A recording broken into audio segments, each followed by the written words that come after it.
Indonesia is still on the boil. Protests against extravagant parks for country's lawmakers have turned violent. At least 6 people have died in a showdown.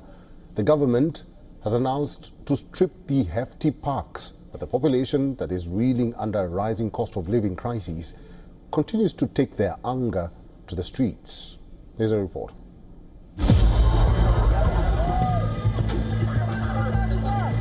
Protesters, troops and violence blazing on the streets.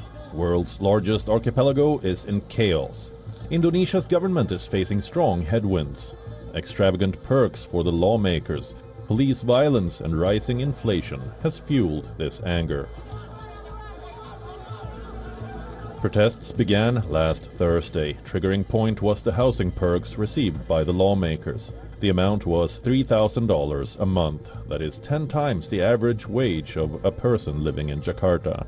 This show of anger and dissent against the government quickly spread across the different parts of the country. During the initial hours of protests, demonstrators approached the parliament, where the thing got tensed and then turned violent.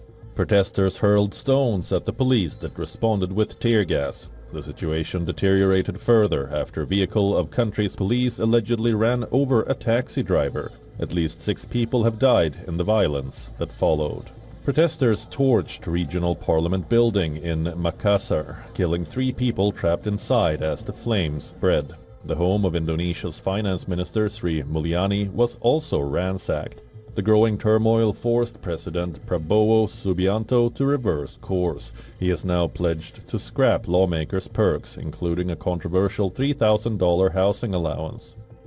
The leaders of the People's Representative Council have reported that they will revoke some of their policies, including the amount of allowances for members of parliament and a moratorium on official visits abroad. Country's capital has been forfeited. Soldiers are patrolling the vicinity of Parliament.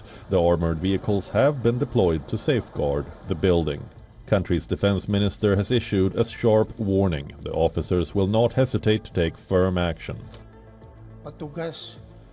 Officers will not hesitate to take firm action against rioters and looters who entered private areas or state institutions that have been ensured to always be in safe condition. As of now, the streets of Indonesia are relatively calm. Major students and civil society groups have suspended the demonstrations.